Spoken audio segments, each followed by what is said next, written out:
São 67 municípios atingidos e quase 5.000 pessoas que tiveram que sair de casa. Em Santos, no litoral paulista, um incêndio destrói a moradia de 260 famílias. O Superior Tribunal de Justiça mantém a anulação das condenações dos 4 réus da Boate Kiss. Eles vão aguardar novos julgamentos em liberdade. A Polícia Federal faz buscas para identificar financiadores dos atos golpistas de janeiro. No Dia da Amazônia, os nossos repórteres mostram o projeto de recuperação da principal floresta tropical do planeta.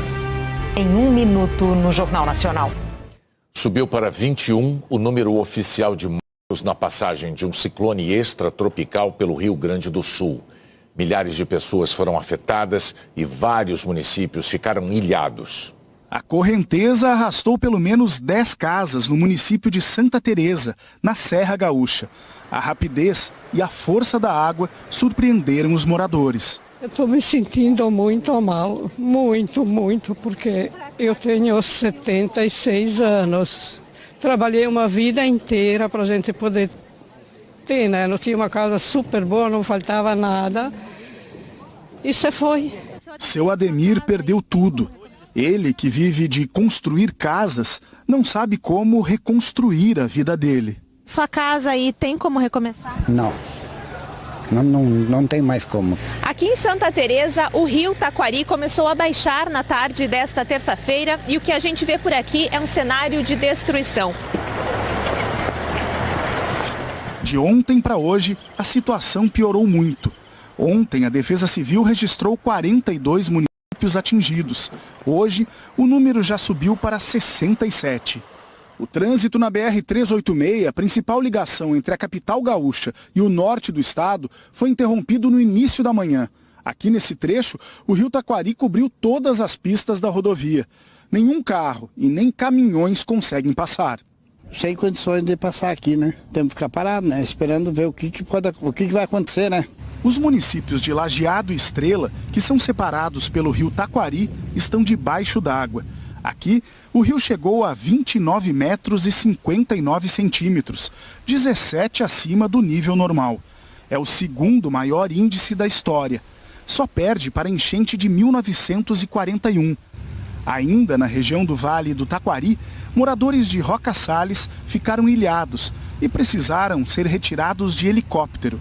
Uma família com um bebê de colo ficou no telhado da casa, à espera da chegada da equipe de resgate.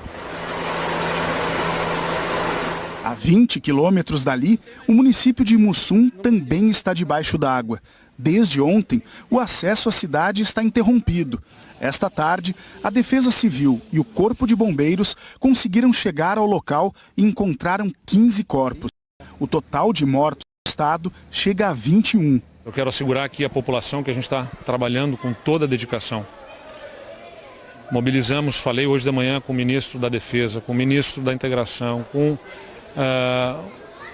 o secretário nacional da Defesa Civil. Os prefeitos estão atuando, voluntários atuando nos municípios para ajudar nos resgates, na atenção às famílias em cada um dos municípios, especialmente aqui no Vale do Taquari. A Defesa Civil contabiliza mais de 1.600 moradores desabrigados e outros 3.000 desalojados no Rio Grande do Sul. As fortes chuvas também chegaram a Santa Catarina. Em Chapecó, a ventania de ontem causou queda de energia. Segundo a Celesc, só na cidade foram mais de 3.500 interrupções acidentais. Durante a manhã de hoje, a situação já havia sido normalizada. À tarde, a concessionária focou os esforços em reparos, principalmente em áreas rurais de outros municípios. Em Jupiá, no oeste do estado, uma pessoa morreu devido à queda de uma árvore. Em uma rede social, o presidente Lula prestou solidariedade aos moradores e ofereceu ajuda do governo federal. Amanhã, os ministros Valdez Góes, do Desenvolvimento Regional, e Paulo Pimenta, da Secretaria de Comunicação Social, viajarão até o Rio Grande do Sul. Em toda a região, famílias ainda calculam o tamanho das perdas. Eu estou com 63 anos de idade, eu não me lembro. Não cheguei a ver uma enchente assim como essa, não. Essa é terrível. Realmente eu passo diariamente aqui, nunca vi igual. É lamentável o pessoal, a perda que o pessoal está tendo com animais e e plantação, inclusive, também. E vidas, né? Principalmente vidas, né? Foi uma surpresa que a gente não esperava tanta de água assim, né? Começou a subir, aí veio o caminhão, começou a carregar as coisas, digo, você foi a nossa casa. Agora, para começar tudo, não é fácil. O repórter Cristiano Dalcin está tentando chegar à cidade de Estrela, que foi muito atingida. Da estrada, ele mandou um relato das dificuldades que encontrou no caminho.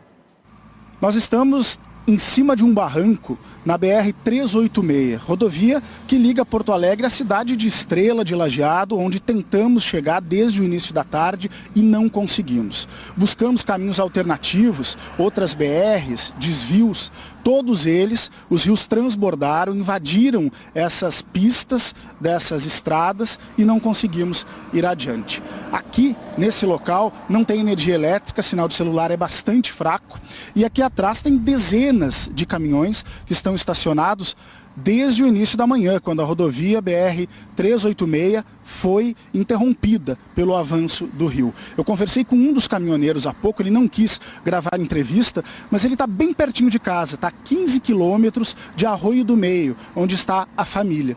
E eles estão ilhados, ele não consegue comunicação com eles, o sinal dele também está muito fraco, e a família, ninguém atende. Uma situação bastante complicada por aqui. Ali o relato do repórter Dalcin, expectativa para saber se chove nos próximos dias na região. A Eliana Marques traz para a gente a previsão do tempo para os próximos dias, não é isso, Eliana? Boa noite. Isso mesmo, Renata, boa noite para você, para o Bonner e boa noite para você. Amanhã pode voltar a chover no Rio Grande do Sul e as instabilidades devem se manter fortes até sábado. Por isso, a Secretaria do Meio Ambiente e Infraestrutura do Estado emitiu esse alerta. Todas as regiões gaúchas podem ter rajadas de vento, muita chuva, raios e até granizo em pelo menos um dos próximos 4 dias. A pior condição deve ser na quinta-feira, quando são esperados, por exemplo, 90 milímetros de chuva em Santa Maria e 80 em Rio Grande. Em Porto Alegre, a tendência é chover menos. Mesmo assim, não dá para descuidar. Até porque a chuva persiste com grandes volumes quinta, sexta e sábado. Se isso se confirmar, somando o que já choveu nesse mês, 112 milímetros, a capital gaúcha supera a média de setembro em 10 dias. Marca que preocupa porque os rios estão cheios e o solo encharcado. E ainda tem o frio. Agora vamos falar de amanhã. A área com maior probabilidade de chuva forte é essa, do Espírito Santo até a divisa com Minas Gerais e Rio de Janeiro. A frente fria, que se formou a partir do ciclone extratropical, vai para lá. O ciclone já se afastou, está em alto mar. Do norte do estado do Rio, onde fica Campos dos Goitacazes, passando pelo sul do Espírito Santo, em Guarapari, no litoral, até Vitória e Governador Valadares, já em Minas, tem previsão de bastante chuva. Na cidade do Rio, muitas nuvens e temperaturas baixas. Tudo indica que deve chover mais de manhã. À tarde, as pancadas de chuva perdem força e os termômetros param nos 24 graus. À noite, garoa e esfria mais. São Paulo deve ter o dia mais frio da semana, máxima de 19 graus. São 6 abaixo da média, também chove fraco. Já o centro-oeste, o norte e o nordeste ficam com mais sol e calor do que chuva. Em Aracaju e Maceió, máximas de 27 graus, em Campo Grande 32, em Goiânia 33. Em Cuiabá, Porto Velho, Manaus, Boa Vista e Palmas, 37 graus, em Teresina 38. E grande parte dessa área amarela no norte do Brasil fica ensolarada, com umidade do ar baixa. Em Cuiabá, o sol aparece mais ao longo da semana e isso explica o calorão de 39, 40, 41 graus no domingo, bem acima da média. Até amanhã, Renata e Bonner. Obrigado, Eliana. Até amanhã. Um incêndio deixou 260 famílias desabrigadas em Santos, no litoral de São Paulo. O incêndio começou pouco depois das 10 da noite de ontem. Moradores tentaram apagar as chamas, chegaram a destruir moradias para evitar que o fogo se espalhasse. Em poucos minutos, o incêndio atingiu aproximadamente 150 barracos de madeira, construídos sobre palafitas. Misericórdia, Senhor. Olha, quanta família, Senhor. Os bombeiros levaram mais de 4 horas para controlar o fogo.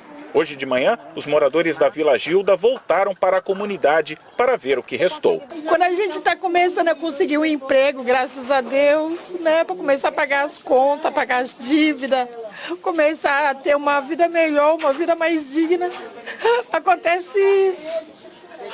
Perdi tudo. A Vila Gilda é uma das maiores comunidades sobre palafitas do Brasil. De acordo com a prefeitura, aproximadamente 3.500 famílias vivem em moradias construídas sobre o mangue. A prefeitura e os próprios moradores da Baixada Santista criaram pontos de doações. E a resposta foi rápida. Logo chegaram roupas, alimentos e materiais de higiene. Pegar o que tem de doação, né? Alimento descartável, eu tenho um bebê.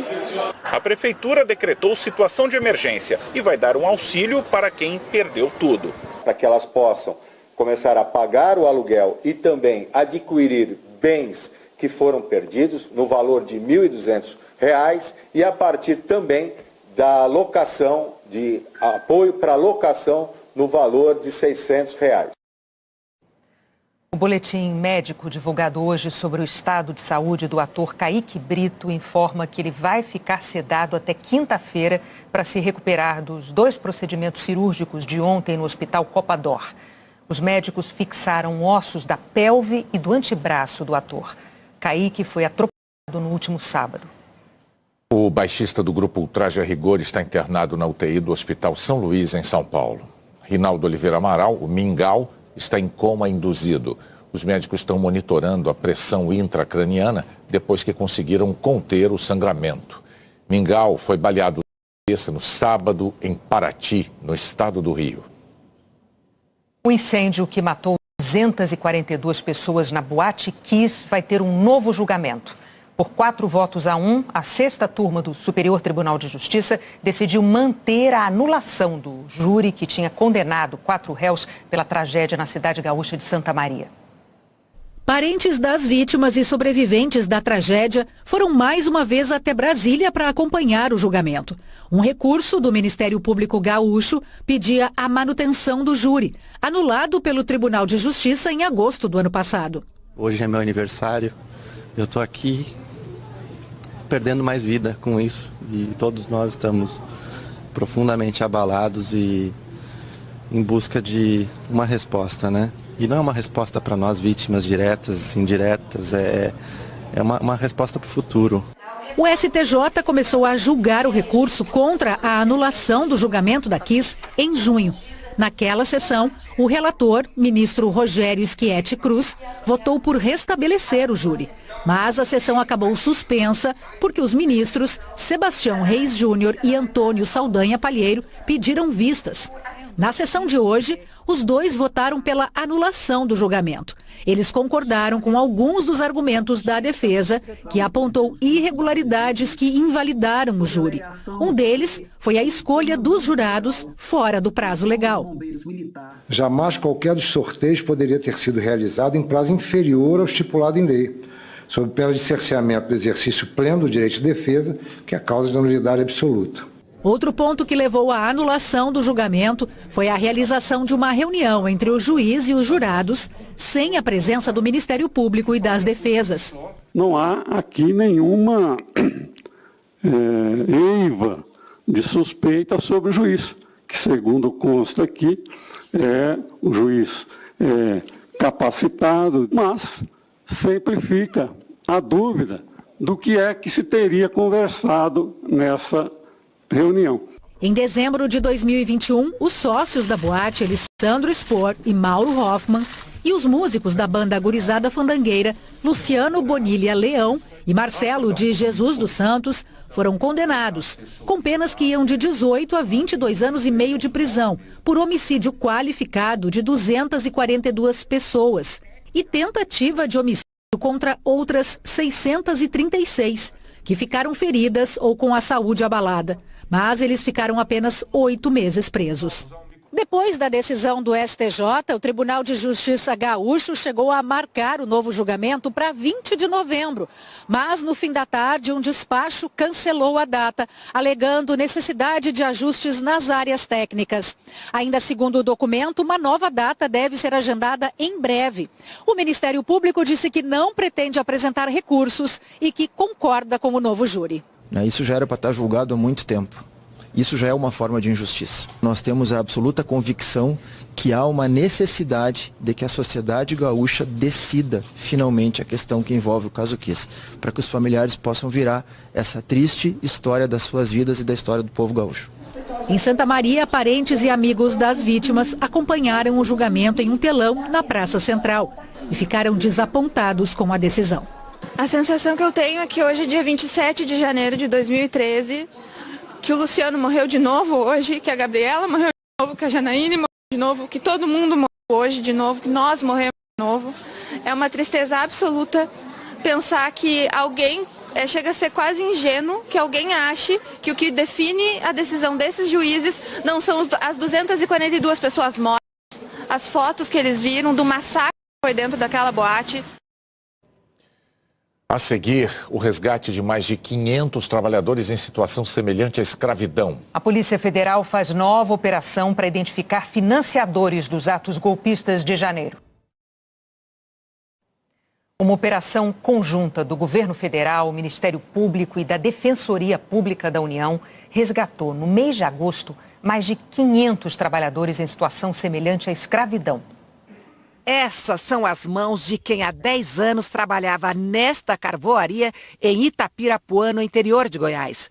Uma jornada de 9 horas de trabalho sem descanso, das 7 da manhã às 4 da tarde, sem carteira assinada, sem direitos. Se sofresse um acidente de trabalho... Eu nunca pensei não, que Deus é muito bom, Deus é para nós, né? Os trabalhadores viviam nesta casa, de cimento, sem forro, em meio à sujeira. O banheiro, em condições precárias, era dividido por 4 pessoas. Comida? Cozinhavam nessas panelas, enferrujadas, imundas. Isso quando havia o que cozinhar, como fica claro nessa conversa. Que horas você comeu? Era 5h30 da manhã. Deu o quê? Um lanche? Foi lanche com café. No almoço? Não almoçou. Não almoçou ainda? Não. Você não está com fome? Sim, mas você quer. Mas não tem comida? Não. Água, só assim, correndo o risco de levar um choque. Tem que desligar a bomba de pele aqui no carro. Aí fazer a gambiarra aqui. Aí a gente fica vigiando, aí desliga. Encheu, você vai desligar.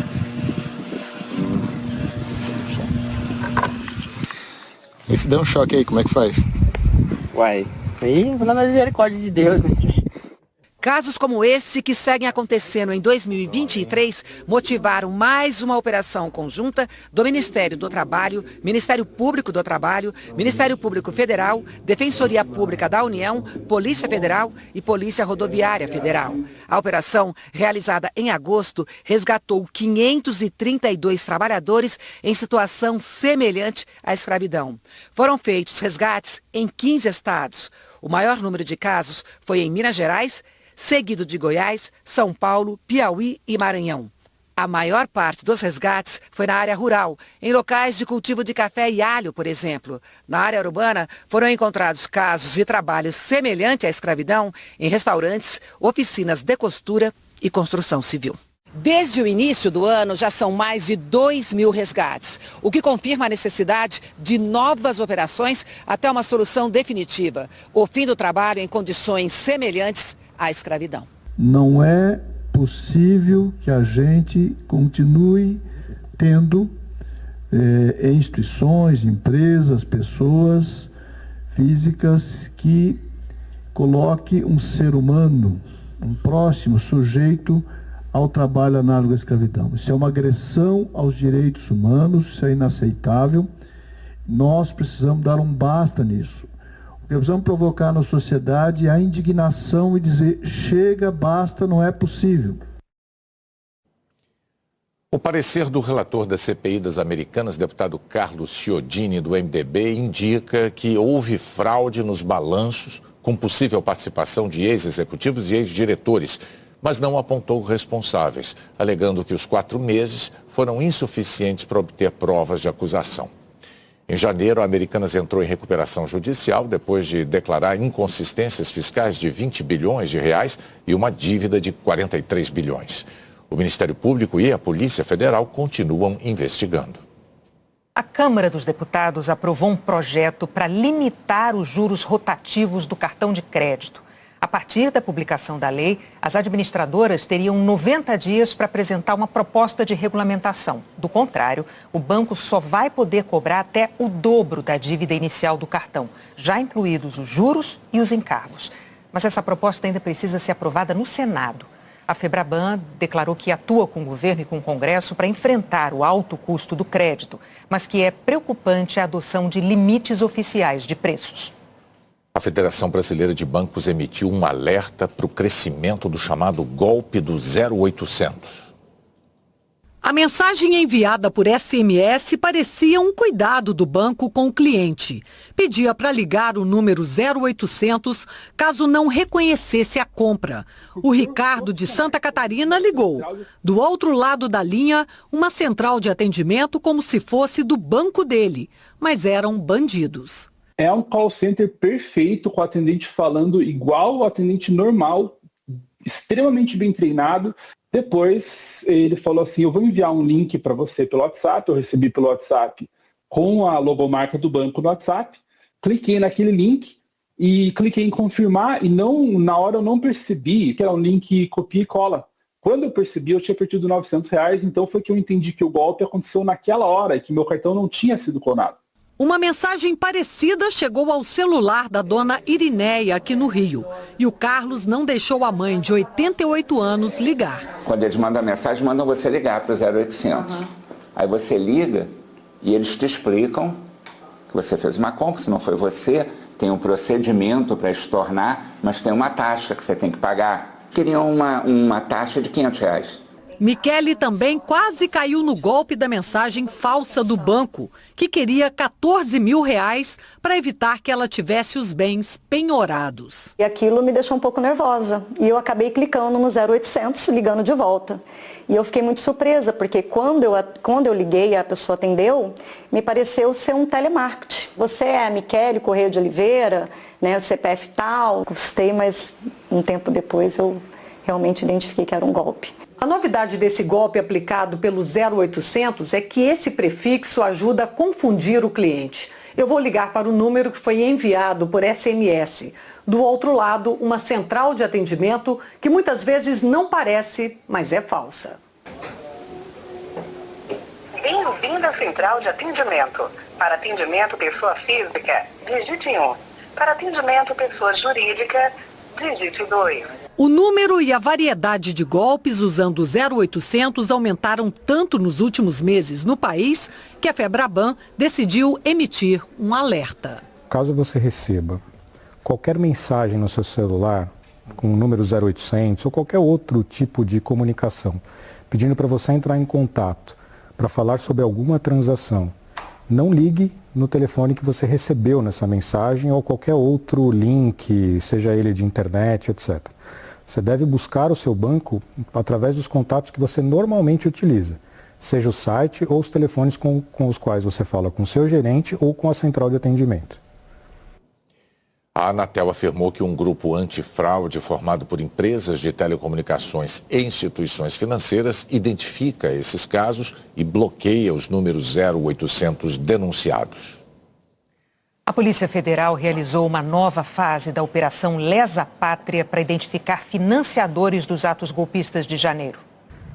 Os agentes da Polícia Federal foram às ruas em 7 estados para cumprir 53 mandados de busca e apreensão. Em Birigui, na região noroeste do estado de São Paulo, o alvo foi Rodrigo Augusto Albani Borini, filho do ex-prefeito Wilson Borini, que na época era do PMDB e agora é do União Brasil. Em Araçatuba, a PF fez buscas em endereços da socialite Marici Junqueira Andrade Bernardes. Em Mato Grosso do Sul, o investigado é Rodrigo de Souza Lins, filiado ao PRTB e suplente na Assembleia Legislativa de Mato Grosso do Sul. Nas redes sociais, ele publicou um vídeo do momento em que apoiadores radicais do ex-presidente Jair Bolsonaro invadiram o Congresso Nacional em 8 de janeiro. Nessa 16ª fase da Operação Lesa Pátria, a investigação focou na identificação dos financiadores das caravanas que vieram até Brasília para participar dos atos antidemocráticos. O ministro Alexandre de Moraes, do Supremo Tribunal Federal, determinou o bloqueio de até 40 milhões de reais das contas dos suspeitos para ressarcimento dos cofres públicos pelos danos causados às sedes dos 3 poderes. Hoje, os policiais encontraram 24 mil reais em dinheiro vivo na casa de um dos investigados e notas de euro e de dólar. Eles também apreenderam passaportes e celulares. No fim da investigação, os suspeitos podem responder por abolição violenta do Estado Democrático de Direito, golpe de Estado, dano qualificado, associação criminosa, incitação ao crime e destruição de bem especialmente protegido. Desde janeiro, a Operação Lesa Pátria cumpriu 277 mandados de busca e apreensão e 78 de prisão. 17 inquéritos foram abertos. A defesa de Rodrigo Augusto Borini afirmou que ele não teve participação em nenhum crime. Rodrigo de Souza Lins afirmou que não estava em Brasília em 8 de janeiro, que é contra a depredação de patrimônio público, que não é financiador dos atos e que preza a Constituição. Nós não tivemos retorno da defesa de Marice Junqueira Bernardes. Nos Estados Unidos, a justiça aplicou a maior pena relacionada à invasão do Congresso deles, que ocorreu em janeiro de 2021. Henrique Tarrio não estava em Washington no dia 6 de janeiro de 2021. Tinha sido detido 2 dias antes e recebeu ordem judicial para deixar a capital americana. Ele foi para Baltimore, cidade próxima, e agiu de lá, convocando os apoiadores de Donald Trump em uma sala de bate-papo online. Depois da invasão ao Congresso, ele comemorou. Não se enganem, nós fizemos isso. 32 meses depois, o chefe da milícia de extrema-direita Proud Boys, em português Meninos Orgulhosos, recebeu a conta pelo maior atentado à democracia americana. 22 anos de prisão, a maior pena pelo ataque. Ele já está preso desde o ano passado. Os promotores do Departamento de Justiça apresentaram centenas de provas que mostraram que Tarrio ajudou a planejar e liderar a invasão para impedir a transferência pacífica de poder nos Estados Unidos. E afirmaram que ele estimulava uma guerra civil para manter Donald Trump no poder.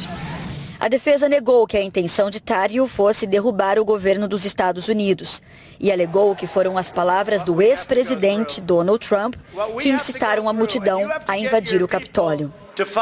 Na audiência de hoje, o juiz adicionou um agravante à condenação de Tarrio, o de terrorismo. Em maio, ele tinha sido condenado pelo crime raro de conspiração para derrubar o governo americano e outros 9 crimes.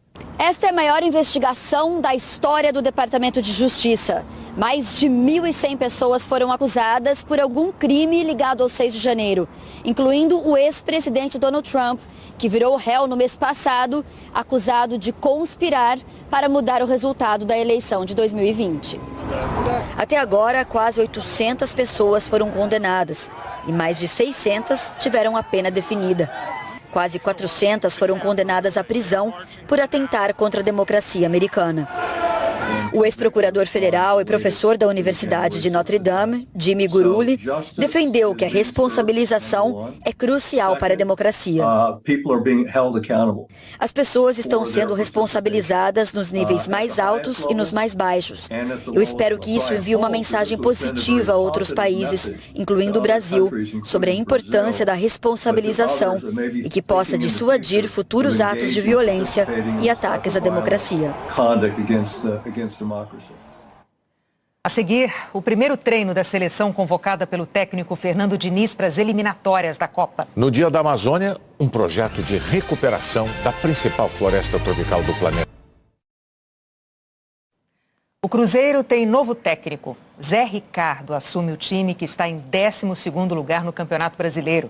O último clube em que Zé Ricardo treinou no Brasil foi no Vasco. A seleção brasileira masculina de futebol treinou hoje pela primeira vez sob o comando do técnico interino, Fernando Diniz. Os primeiros passos sem deixar a superstição de lado. Diniz fez careta e tirou alguns minutos para ficar sozinho no campo do Mangueirão. Só depois ele foi começar a conversar com os demais integrantes da comissão técnica.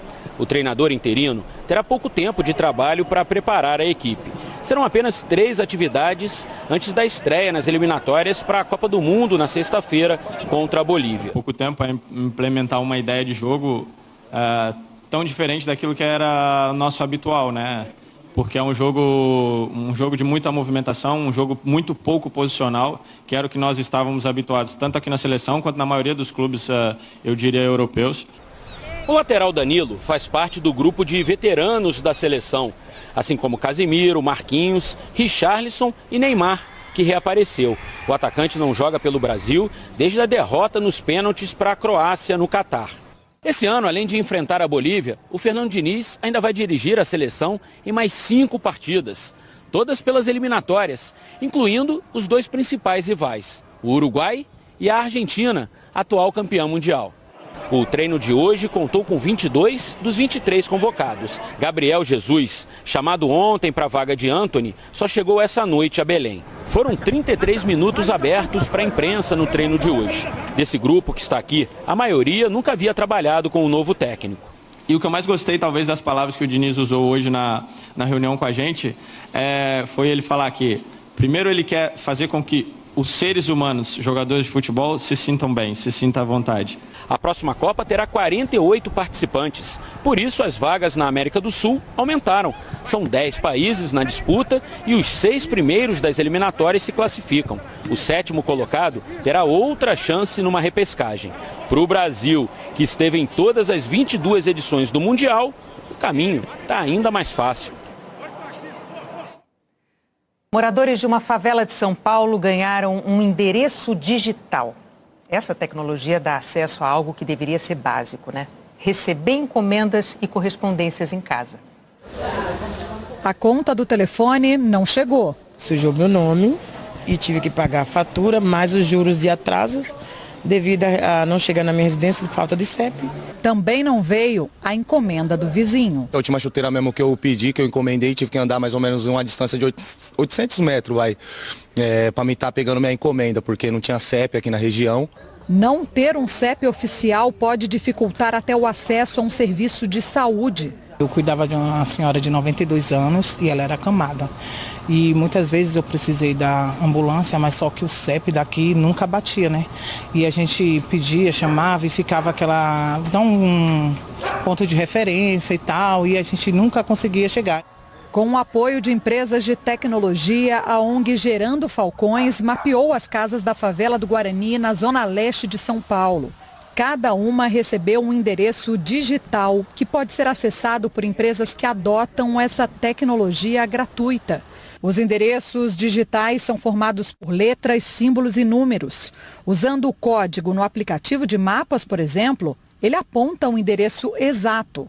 É um jeito de ter um olhar mais atento para os becos e para as vielas das favelas. Para receber alguma encomenda, por exemplo, quem mora daqui para lá precisa recorrer às casas daquela rua principal e pedir o endereço daqueles moradores. As entregas não chegavam, né? Agora com o CEP novo agora do digital, a gente vai estar podendo receber dentro de casa. O projeto já chegou a outras 4 favelas da região metropolitana de São Paulo. E até o fim do ano serão 20 no total. Quem vive a realidade das favelas enxerga a conquista de um direito. As pessoas que moram nesse local acabam nascendo e sendo criadas aqui, e às vezes por conta de um CEP, acaba perdendo a dignidade, acaba perdendo a oportunidade, né? Pelo menos essa desigualdade aqui parece estar ficando para trás. Fazer nossas coisas tranquilas, as coisas chegar na nossa casa, comprovante, endereço, mostra que a gente existe. Os Correios afirmaram que tem um projeto para implantar pontos de coleta e entrega em favelas de todo o Brasil. O presidente Lula assinou hoje a demarcação de 2 territórios indígenas. O do Rio Gregório, no município de Tarauacá, no Acre, e o território Acapuri de Cima, nos municípios de Fonte Boa e Jutaí, no Amazonas. O presidente também assinou um decreto que cria e amplia unidades de conservação em Roraima. Empresas que degradaram áreas de mata nativa da Amazônia estão aderindo a um projeto de recuperação. Elas vão de barco e de mão em mão chegam à comunidade. Cada um faz a sua parte, recompondo o meio ambiente. A árvore protege a gente, porque assim, ó, nós estamos debaixo da árvore, aí não pega sol na gente. Né? Só que com uma diferença. Aqui os ribeirinhos ganham mais que os benefícios trazidos pela natureza. Daqui a 3 anos, a família da Lia vai colher os frutos dos pés de açaí. Mas a primeira renda pelo plantio já caiu. Foram 10 mudas, R$ 140 na conta. Lucro por muda e pela terra cedida. Une o útil ao agradável, né? Já fazia por prazer e aí ganhando incentiva mais. O projeto é de uma startup que atende empresas que são obrigadas a certificar ações ambientais e também qualquer pessoa que queira ter uma comprovação de que plantou na Amazônia, mas que muitas vezes não conseguem vir até a floresta cumprir a missão. Então elas encomendam por este aplicativo gratuito. Em todo o processo estão viveiristas, plantadores e donos de terra. Cada um ganha em torno de R$ 7 por muda. Só nesta comunidade, 35 famílias estão cadastradas. Eu aprendi que o nome técnico é cova, mas aqui é chamado de berço, porque o que nós estamos plantando é vida. E a partir do momento que eu plantar, eu vou estar gerando a certidão de nascimento desse pé de açaí. E mais, vou poder acompanhar o crescimento dele. A foto depois de plantar é obrigatória. Só assim a planta é georreferenciada e pode ser avistada de qualquer lugar do mundo por satélite no aplicativo. É só depois de registrar o plantio, gerar o código de GPS e pedir o certificado que a conta é acertada. Quem planta e ainda é dono da terra ganha 2 vezes. Para o seu estônio, não é só o dinheiro que importa. O maior benefício é o ar puro, futuramente a netarada, né, vai consumir um suco, alguma coisa, algum benefício que eu fiz, né? É isso, a gente tem que plantar, reflorestar para ter um ar puro, né? Porque hoje o clima está demais. As mudas saem de um viveiro muito bem cuidado. O projeto tem 4 cadastrados. Um fica em São Paulo. No Amazonas, são 3. O desta fazenda, no município de Itacoatiara, vem acompanhado de uma história importante de reflorestamento. O lugar foi área de um pasto mal sucedido. Uma área de mais de 3.000 hectares foi recomposta por castanheiras. Por aqui, são mais de 1 milhão de pés plantados ao longo de 50 anos. Seu Nonato acompanhou muito dessa transformação. 37 anos aqui trabalhando. 37 anos. O senhor faz ideia de quantas como essa aqui o senhor já plantou? Pois é, uma boa pergunta, né? Mas eu acredito que tenha plantado várias aí, mais de 1.000 aí, para poder ajudar aí no meio ambiente. A fazenda está começando a vender e plantar mudas também pelo projeto de reflorestamento remunerado. Aqui, cerca de 150 mil mudas de castanheiras são produzidas por ano. Muitas também são doadas para acelerar a recomposição do meio ambiente devastado em diversas áreas. 100 delas foram parar na propriedade do seu José, que sempre foi um plantador nato. E estão me dando bem com elas aqui, né? Além dela fazer uma sombra, né? Que melhora muito o clima para a gente, né? Porque se não tivesse essas árvores aqui, como que eu não vivia aqui dentro dessa casa? Hoje, o projeto da startup começou a georreferenciar a plantação antiga dele e incentivar novas como meio de renda. Nós temos 6 biomas no Brasil e os 6 biomas são super importantes. Então não existe limitações geográficas de dizer o que eu estou fazendo aqui só serve para a Amazônia, só serve para a Mata Atlântica, só serve para o Cerrado. Não, plantar uma árvore serve para qualquer lugar do mundo. Então o que a gente está tentando fazer é criar essa motivação para plantar árvores. Dona Felisbela tem consciência de que quem planta, colhe e literalmente tem nas mãos o futuro. O que a gente plantou aqui é uma sobrevivência e o futuro da nossa família e para o meio ambiente. Falou? Você aceita o banana? Eu aceito, muito obrigada. Falou bonito. Muito. O Jornal da Globo é depois do Profissão Repórter. Boa noite. Boa noite, até amanhã. Fala galera, beleza? Aqui quem fala é o Diego, canal Diego Esportes. E tô chegando para te avisar que vai ter Ceará e Londrina pela 27ª rodada do Campeonato Brasileiro da Série B. E nesse vídeo você vai ficar informado e vai saber tudo sobre esse jogo. As principais e últimas informações da equipe do Ceará e também as últimas notícias da equipe do Londrina. O Ceará, que vem de vitória na última rodada, joga hoje em casa e vem em busca de mais 3 pontos para tentar se aproximar do G4. Já o Londrina, vice-lanterna e há 4 jogos sem vencer, também precisa vencer para tentar escapar dessa situação. Então se você é torcedor do Ceará ou torcedor do Londrina, já faço o convite. Se inscreva agora aqui no nosso canal, já vai deixando o seu like no vídeo para nos ajudar. Ativa também o sininho de notificação para você receber os próximos vídeos. E comenta aí embaixo o seu palpite, porque na quarta-feira, às 9h30 da noite, no horário de Brasília, Ceará e Londrina se enfrentam pela 27ª rodada do Campeonato Brasileiro da Série B na Arena Castelão. Ceará e Londrina estão em situação bem diferentes dentro da Série B, mas nenhum deles está dentro dos objetivos traçados. O Vozão é o 10º colocado, tem 38 pontos, 6 abaixo do Criciúma, 4º colocado. Com um investimento alto, o time alvinegro mudou novamente de treinador pela 3ª vez no ano, para tentar uma arrancada final. Já a situação do Londrina é de desespero. Sem vencer 4 jogos, o Tubarão é o penúltimo colocado com 20 pontos, 7 abaixo do Avaí, que é o primeiro time fora da zona de rebaixamento. Pelo lado aí do Ceará, Wagner Mancini começou bem sua trajetória no Vozão. No sábado, ele viu o Ceará bater o Criciúma com o gol de Christian Barletta. O atacante, que veio do Corinthians, já marcou 3 vezes em 4 jogos e parece ter sido uma movimentação certeira da direção alvinegra para colocar o time na luta pelo acesso. O Ceará é o 10º colocado, 6 pontos abaixo do G4. Além de vencer, precisa secar os inúmeros times que estão acima na tabela. Na condição de mandante, o Ceará jogou 13 vezes nessa Série B, vencendo 6, empatando 3 e perdendo 4. O aproveitamento de pontos do time alvinegro em casa é de 53,8% dos pontos disputados. Provável escalação do Ceará deve ter Bruno Ferreira, Warley, Luiz Otávio, David Ricardo, Paulo Vitor, William Maranhão, Zé Ricardo, Jean Carlos, Eric, Barletta e Bissoli.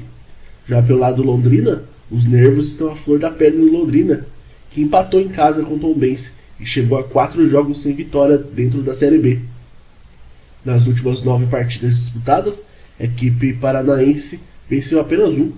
O choro de Paulinho Mocelin, após o jogo contra os mineiros, deixou claro que os atletas estão incomodados com a situação, mas seu desabafo criticando a postura do torcedor pode representar uma quebra de confiança entre as partes. O atacante foi o autor do gol do Tubarão contra o Gavião Carcará. Dos 20 pontos conquistados pelo Londrina no torneio, 5 deles foram como visitante. Fora de casa, o Londrina perdeu 10 dos 13 jogos disputados e venceu apenas 1. Provável escalação do Londrina deve ter o Neneca, Ezequiel, Gabriel, Rafael Vaz e Marcos Pedro, Rodrigo, Moisés, Ariel, Paulinho Mocelin, Everton e Iago Dias. Hoje o Ceará tem 38 pontos em 26 jogos, 10 vitórias, 8 empates, 8 derrotas, 27 gols marcados, 26 sofridos e um saldo de 1 gol. Já o Londrina, 26 jogos, 20 pontos, 5 vitórias, 5 empates, 16 derrotas, marcou 21 gols, sofreu 38, tem um saldo de menos 17. Então é isso, rapaziada. Desejamos a todos aí um ótimo jogo. Que vença o melhor. Fiquem todos com Deus e até a próxima.